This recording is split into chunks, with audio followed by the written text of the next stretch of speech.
Graças a Deus, eu quero saudar a todos vocês com a santa e gloriosa paz de nosso Senhor Jesus Cristo. E sendo assim, eu quero vos fazer um convite, apresentar a Faeste Academia. Procure-se matricular na Faeste Academia e fazer esse curso que é muito bom para aprender ou conhecer mais a respeito da palavra de Deus.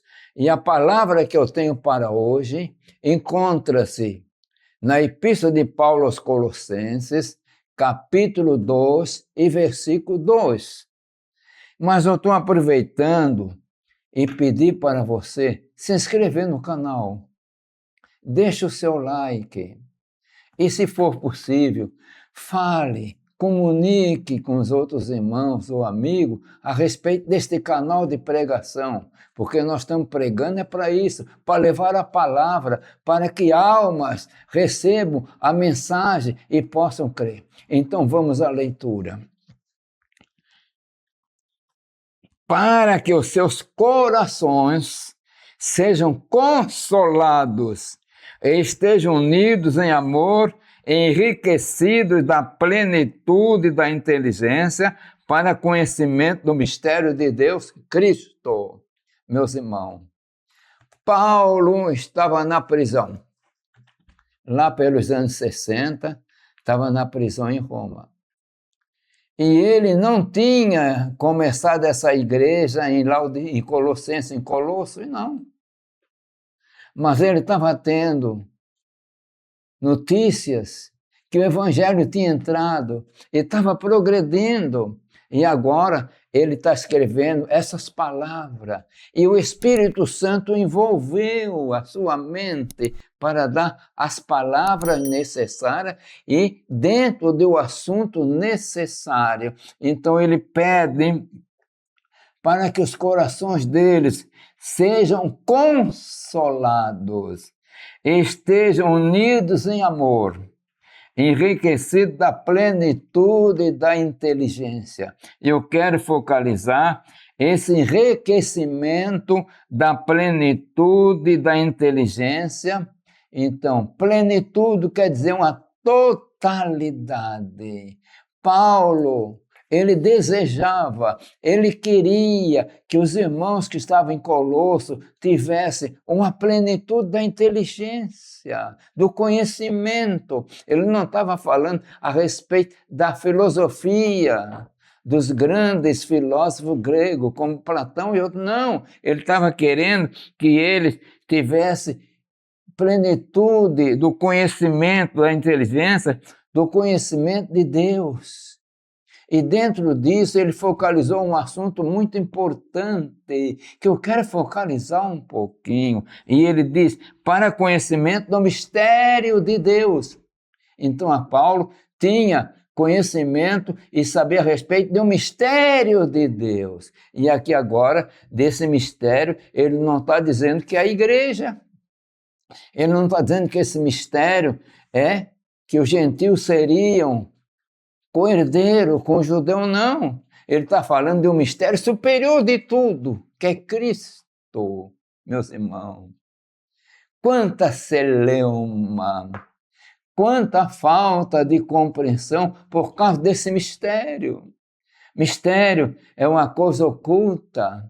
A palavra nos fala em Deuteronômio, capítulo 29, versículo 29, que as coisas ocultas são para o nosso Deus. Então, as coisas que estão ocultas, que é mistério para o nosso, e as reveladas são para nós e para os nossos filhos. Mas acontece que, através das Escrituras, elas começo a deixar um pedacinho aqui, um pedacinho ali, uma explicação ali, a respeito da chamada Cristologia. E dentro disso, nós temos que entender e compreender a respeito da Trindade Divina. Meus irmãos, se tem uma doutrina importantíssima, necessária e funciona, é a Trindade Divina. Não são três deuses, mas é um Deus só. Mas nesse Deus, ele tem o Pai, o Filho, o Espírito. É difícil de entender.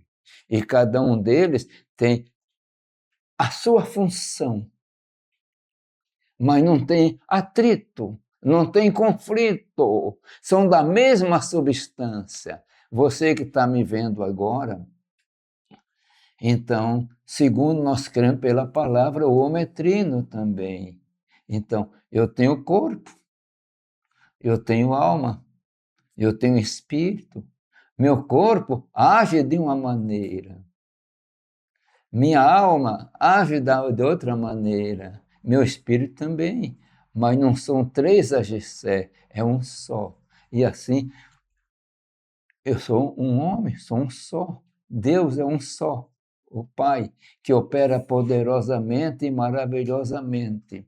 E aí tem um mistério de Deus que é Cristo. Cristo é um mistério de Deus.